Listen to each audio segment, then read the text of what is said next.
हरे कृष्णा। तो ज्योतिष कक्षा में आप सबका फिर से स्वागत है। तो ये हमारा 25वां क्लास है। इसके पहले 24 क्लासेस हुआ था और बीच में कुछ दिनों से क्लासेस पोस्टपोन्ड हुआ था। तो हम फिर से ये श्रृंखला चालू कर रहे हैं। आशा है इसके पहले जो भी वीडियोज है आप लोगों ने देखा होगा, उसको समझा होगा, और अगर आपने उसको देखा होगा तभी आगे का वीडियो आपको समझ में आएगा। तो बीच में बहुत कुछ था, इसलिए हमने क्लास थोड़ा स्थगित किया था, क्योंकि मैं भी थोड़ा ट्रैवलिंग में था, दूसरे आउट ऑफ स्टेशन था। तो हमारा नया गुरुकुल खुला यहाँ पे बिहार में, दरभंगा, तो वहीं पे हूँ। और ये पूरा विलेज टाइप का एरिया है, तो यहाँ पे नेटवर्क इशू था बहुत, तो जिसके कारण लाइव नहीं कर सकते। अभी भी नेटवर्क बहुत कम है। लेकिन एक माता जी ना, प्रियदर्शनी पूरी माता जी ने हमको ये एक डोंगल दिया है डोंगल और बोर्ड, जिसके कारण अभी क्लास हम चालू कर पा रहे हैं। तो आप सभी कोई उनके लिए प्रार्थना करिए कि उनके कारण ही फिर से ये लाइव क्लास चालू हो पा रहा है, नहीं तो इतने दिन से बंद था। तो उनके लिए एक बार सब कोई ना हरे कृष्णा मंत्र बोलेंगे। हरे कृष्णा कृष्णा कृष्णा हरे हरे, हरे राम राम राम हरे हरे। तो आइए एक प्रार्थना के साथ, प्रेयर के साथ ये क्लास चालू करते हैं। ओम अज्ञानतिमिरन्धस्य ज्ञानाञ्जनशलाकया चक्षुरुन्मिलितं येन तस्मै श्रीगुरवे नमः। श्रीचैतन्यमनोभीष्टं स्थापितं येन भूतले स्वयं रूपा कदा मह्यं ददाति स्वपदान्तिकम्। वन्देऽहं श्रीगुरो श्रीयुतापदकमलं श्रीगुरोन् वैष्णवांश्च श्रीरूपं साग्रजातां सहगना रघुनाथान्वितं तं सजीवं साद्वैतं सावधूतं परिजनासहितं कृष्णचैतन्यदेवं श्रीराधा कृष्णपादान् सहगना ललिता श्रीविशाखान्वितांश्च।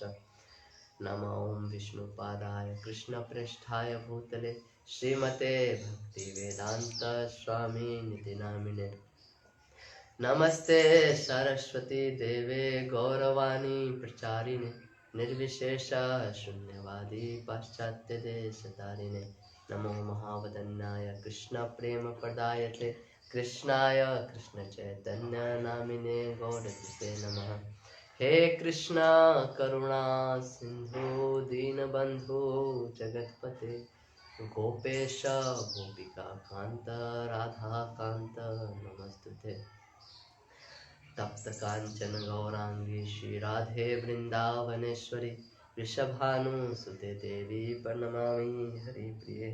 वाञ्छाकल्पतरुभ्यश्च कृपा सिन्धुभ्यैव च पतितानां पावनेभ्यो वैष्णवेभ्यो नमो नमः। जय श्री कृष्ण चैतन्य प्रभु नित्यानंद श्री अद्वैत गदाधर श्रीवासादि गौर भक्तवृंद। हरे कृष्णा कृष्णा कृष्णा हरे हरे, हरे राम राम राम हरे हरे।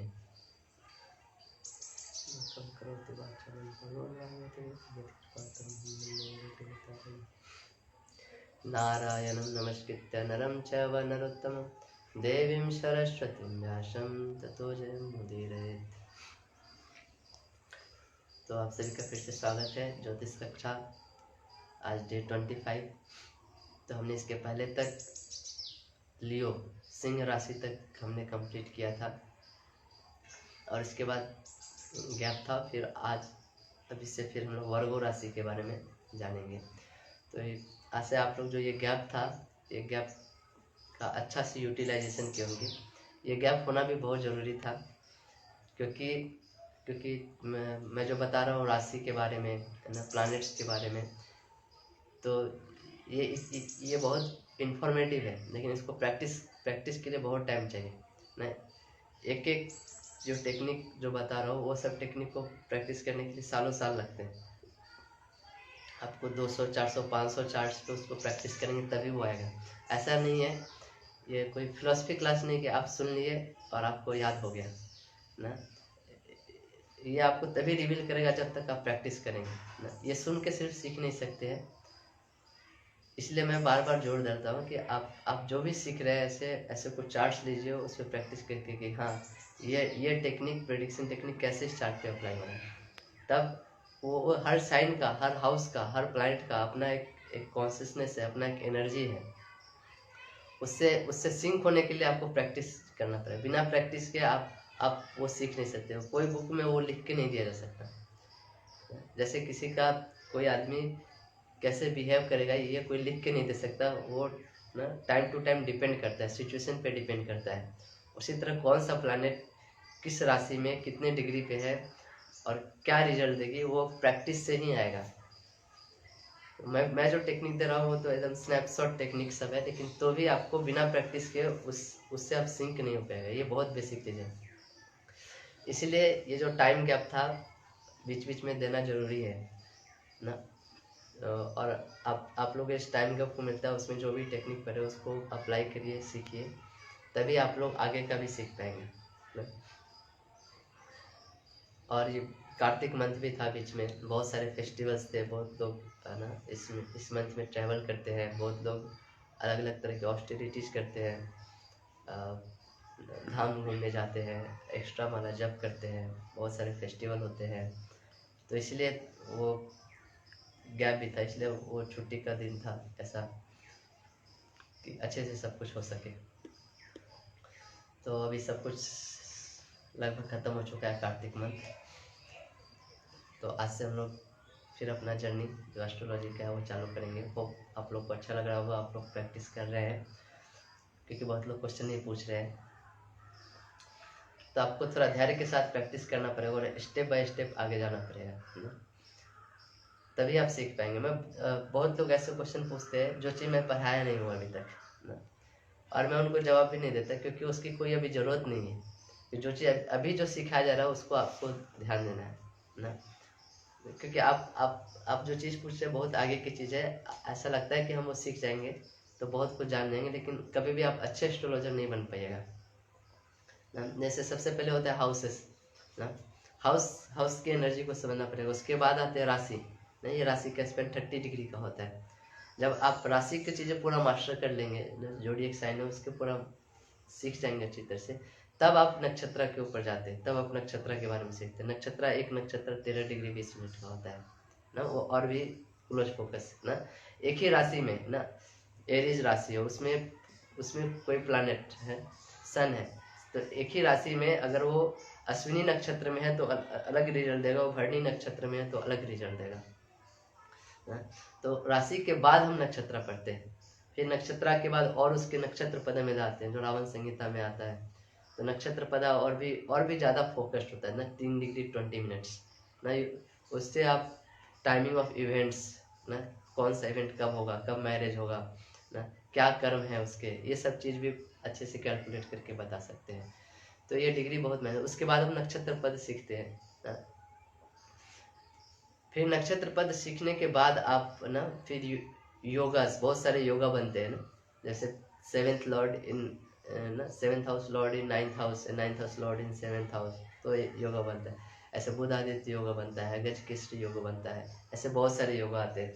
तो फिर उसके बाद ये सब सीखते हैं। उसके बाद ऐसे बहुत सारे टेक्निक है, लेकिन आप डायरेक्ट सोचें कि मैं योगा सीख लूँ और डायरेक्ट प्रेडिक्ट करूँ नक्षत्र द्वारा, तो ना आप इधर अच्छा से सीख पाएंगे ना उधर अच्छा से सीख पाएंगे, है ना। क्योंकि एक बेसिक चीज़ें से सीखेंगे तब आप जाके अच्छे से, क्योंकि ये जो राशि जो है वो सबसे कोर है, सबसे फाउंडेशन चीज़ है, सबसे बेसिक चीज़ है ना। आप अगर नक्षत्र पद सीख भी जाएंगे, योगा सीख भी जाएंगे, अगर राशि का नॉलेज आपको नहीं हो तो भी आप कुछ प्रेडिक्ट नहीं कर पाएंगे, आप जाके बाद में फंस जाएंगे। तो यही है कि आप तेजी से बढ़ने के चलते आप ये सब चीज़ को छोड़ के आगे मत जाइए। स्लोली सीखिए, लेकिन अच्छे से सीखिए।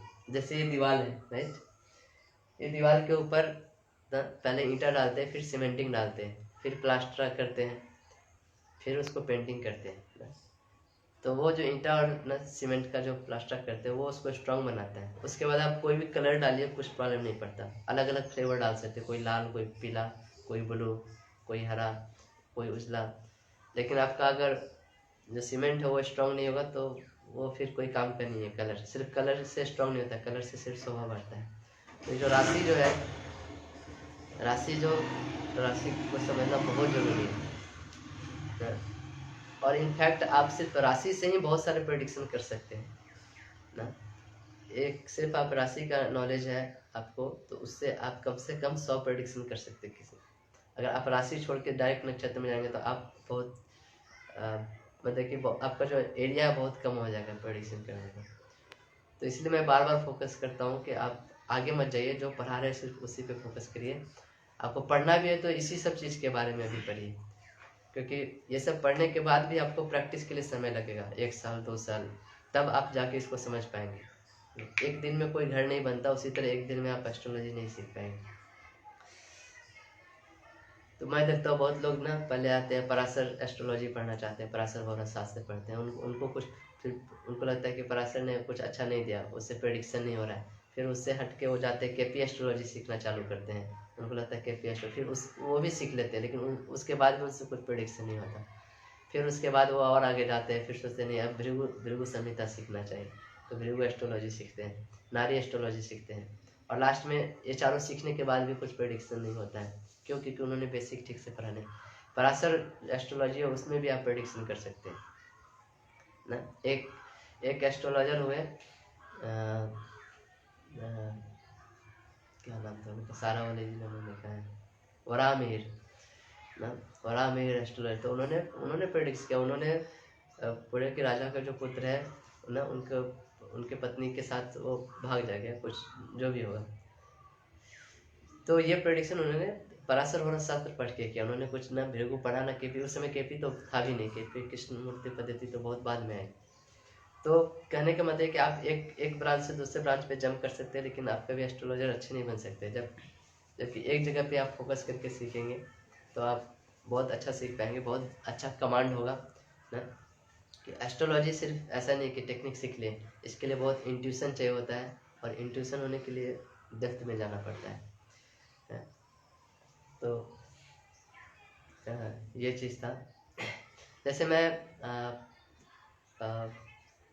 एक जैसे एग्जांपल देता हूँ, जैसे राशि का क्वालिटीज हमने सीखा है, तब इसको उसके यूज करने का बहुत अलग अलग तरीका होता है। जैसे मैं तो पढ़ा रहा हूँ तो सिर्फ बता दिया कि हाँ राशियाँ होती है, 4 भाग में डिवाइडेड होती है। जल तत्व की राशि होती है, अग्नि तत्व की राशि, पृथ्वी तत्व की राशि और वायु तत्व की राशि। Airy sign, fiery sign, watery sign, earthly sign. जैसे एरीज है फायरी साइन, टॉरस है अर्थली साइन, जेमिनी है एरी साइन, और कैंसर है वाटरी साइन। तो अब हमने ये सुना, लेकिन ये कैसे हम प्रेडिक्शन में यूज करें, है ना। ये तो तो इसका बहुत अलग अलग तरीके से यूज हो सकता है। तो जैसे फॉर एग्जांपल 3 वाटरी साइन होते हैं ना। एक कैंसर हो गया, एक स्कॉर्पियो हो गया, एक पीसेस हो गया ना। कर्क राशि, वृश्चिक राशि और मीन राशि, ये तीनों वाटरी साइन से जल तत्व की राशि है। तो ये जल तत्व की जो राशि है बहुत ही जल का क्वालिटी होता है कि वो कोई भी चीज़ को एब्जॉर्ब कर लेता है, कोई भी एनर्जी को एब्जॉर्ब कर लेता है ना। एक एक एक नोबेल लॉरेट हुए, उनको नोबेल प्राइज मिला। उन्होंने ये डिस्कवर किया कि जो वाटर होती है वो उसके पास मेमोरी होता है, वो रिटेंशन कर सकती है, वो इमोशंस रिटेंशन कर सकती है। तो वाटर जो होता है, जो वाटरी साइन आपके कुंडली में जहाँ पे भी वाटरी साइंस है, उस हाउसेस की चीज़ें में आप फ्रीली उसको प्रोग्राम कर सकते हो, उसको बदल सकते हो। क्योंकि आप जैसा वहाँ पे फ्री विल एक्सरसाइज करोगे, उसी के अनुसार वो घर आपका एक्ट करेगा। तो वाटर का गुण होता है, जैसे आप देखोगे एक वीडियो है, water the great mystery Torrent. उसमें देखो वाटर के बारे में क्या क्या बताया गया है ना। एक बार जब दूसरा विश्व युद्ध चल रहा था, तो ऐसे बहुत सारे 10-12 लोग बैठ के कॉन्फ्रेंस कर रहे थे ना। और तो कॉन्फ्रेंस बहुत लंबा चला, 2-3 घंटा तक, और उसके बाद अगले दिन सब कोई मर गए। तो कारण पता नहीं, तो कोई कारण नहीं क्यों मरे। तो बाद में पता चला कि जो जो लोग मीटिंग में थे, बहुत लंबी मीटिंग थी, तो वहाँ पे पानी रखा हुआ था, पानी के बोतल रखे थे, सभी ने पानी पिया था। और सब क्या बात कर रहे थे ना, सब सब एक दूसरे के ऊपर गुस्से कर रहे थे, सब मारने काटने सब की बातें कर रहे थे। तो वो जो वाटर था वो इतना नेगेटिव एनर्जी ऑब्जर्व कर लिया था कि उसको पीने के बाद सब जहरीला गुण हो गया था, और सिर्फ पानी पीने से लोग मर गए। तो वाटर का ये क्वालिटी होता है कि वो चीज़ें ऑब्जर्व कर लेते हैं। अब देखोगे जो रेकी करते हैं बहुत सारे लोग, तो रेकी करते तो आपके अंदर की जो भी प्राणिक हीलिंग जो होता है, आप लोग जानते भी हो, बहुत लोग सीखे होंगे।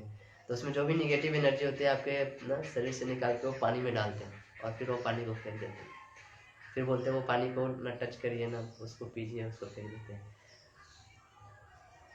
क्यों? कोई आदमी पहले जो साधु होते थे उनके ना चरण धोते थे। जैसे आप देखो जो निषाद राज थे, जो राम जी जब उनके हैं तो उनके चरण धोए और वो पानी सब ने पिया। क्यों? जब आप देखोगे पहले के जो लोग श्राप देते थे, आशीर्वाद देते थे, जैसे कमंडलों से हाथ में पानी लेते थे, उसको अभिमंत्रित करते थे, तो मंत्र की शक्ति उसमें डालते थे, फिर वो पानी छिड़कते थे। आप किसी मंदिर में जाओ, वहाँ पे चरणामृत मिलता है, तो क्यों चरणामृत इतना इंपॉर्टेंट होता है? क्योंकि उसमें वो गुण है, वाटर में वो गुण है, वो चीज़ें ऑब्जर्व कर सकता है, उसके अनुसार वो चीज़ें मॉडिफाई कर सकता है। तो इसी तरह ये जो 3 राशियाँ हैं ना, हमने सिर्फ ये सुना है ना, कैंसर वाटरी साइन है, स्कॉर्पियो वाटरी साइन है, पीसेस वाटरी साइन है, लेकिन इसको अब यूज कैसे करें? तो ये साइंस जहाँ भी होगी आपकी कुंडली में, वहाँ पे आप चीज़ें मॉडिफाई कर सकते हो, प्रोग्राम कर सकते हो, क्योंकि ये चीज़ें बहुत ऑब्जर्वेंट होती है। जैसे कैंसर है, कैंसर क्या चीज़ का? माता का कारक होता है, इमोशंस का कारक होता है आपके। आप जैसा एक्ट करोगे, तो जहाँ पे आपका कैंसर साइन है वहाँ पे आप चीज़ें अपने अनुसार कर सकते हैं। आप वहाँ पे किसी को एकदम मदरली केयर दोगे, नर्चर करोगे, तो आपका वो हाउस जो होगा बहुत अच्छा होगा, क्योंकि आप वहाँ पे अच्छे इमोशंस डाल रहे हैं, है ना। आप आपका वो हाउस बहुत अच्छा होगा, आप अपने अनुसार उस हाउस को क्रिएट कर सकते हो, क्योंकि वो ऑब्जर्वेंट है। जैसे एनर्जी आप दोगे वैसे एनर्जी से आपको देगा। किसी का होता है ना, घर पे सिचुएशन बहुत ख़राब रहते हैं, तो उसने उसने उसने कभी किसी का केयर नहीं किया है ना, कभी किसी को मदरली फीलिंग नहीं दी, कभी किसी को नरिशमेंट नहीं, कभी किसी को खाना नहीं खिलाया, किसी को सेवा नहीं, तो उसका जो घर, जिस भी घर में वो चौथी राशि होगी कैंसर, वो खराब हो जाएगा, है ना, क्योंकि वो क्वालिटी है वाटर का ऑब्जर्व करने का। अब देखोगे पहले के लोग जब नहाते थे ना, तो लोग नहाते समय मंत्र का जाप करते थे ना, हे कृष्ण गोविंद हरे मुरारे, हे नाथ नारायण वासुदेवा, या हरे कृष्ण कृष्ण कृष्ण हरे हरे, हरे राम राम राम ना। ओम अपवित्रो पवित्रो वा सर्वावस्थागतोपि वह स्मरेत पुंडरीकाक्षं स बाह्याभ्यंतर शुचि। तो ऐसे आप देखोगे आज भी जो पुराने लोग हैं गाँव में लोग, तो अभी भी जब नहाते हैं तो ये मंत्र का जाप करते हैं। क्यों ऐसे जाप करते हैं? क्योंकि जब आप नहाते हो आपके पूरे शरीर पे पानी रहता है ना, तो जब आपका पूरा शरीर पानी में डूबा रहता है तो आपको वो क्वालिटी होता है कि वो मंत्र के पावर को बहुत ऑब्जर्व कर सकता है उस समय, इसलिए नहाते समय लोग मंत्र जाप करते हैं ना। अभी अभी अभी जब आप ये सुनोगे तो ये लगेगा कोई सुपरस्टिशन है, लेकिन अब आप इसके पीछे का रीजन जानोगे, लॉजिक जानोगे, तब आपको लगेगा ये सुपरस्टिशन नहीं है। आप कहीं भी जब, क्यों लोग बोलते हैं गंगा नदी में स्नान करके आना चाहिए, यमुना नदी में स्नान करके, पवित्र नदी होता है, क्योंकि उसके अंदर बहुत स्पिरिचुअल क्वालिटीज है। जब आप उसमें जाते हो, भले ही नदी आपको गंदा दिखे, लेकिन उसमें क्योंकि उसमें बहुत सारे भक्त लोग आके नहाते हैं, है ना, तो वो अपना वो कॉन्शियसनेस, अपना वो स्पिरिचुअल क्वालिटी उसमें छोड़ के जाते हैं, और जब आप नहाते हो तो आपको भी उसका बेनिफिट मिलता है।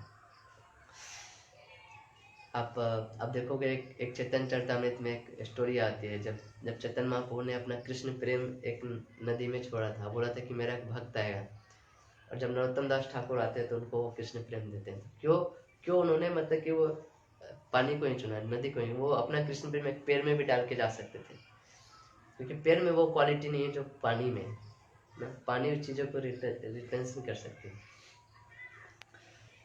पीसेस राशि है, जैसे पीसेस राशि है, आप देखोगे पीसेस लास्ट राशि है, और फिर उसका जो नेक्स्ट राशि है वो है एरीज, बिगनिंग। तो पिसेस राशि में आप जब ये दुनिया छोड़ के जाते हो ना, एग्जिट, तो वो आपके जो सारे कर्मों का लेखा जोखा है ना, सब वो स्टोर करके रखती है, और वो अगले जन्म में कैरी फॉरवर्ड होता है जब आप एरीज राशि में जाते हो। कैप्रिकॉर्न राशि हमारे प्रोफेशन को दर्शाती है, हमारे कैरियर को दर्शाती है। लाइफ में कैरियर में ट्रांसफॉर्मेशन है, किसके थ्रू? वेनस के थ्रू। वेनस क्या है? वुमेन का कारक है, रिलेशनशिप का कारक है, वाइफ का कारक है। हो सके आप वाइफ के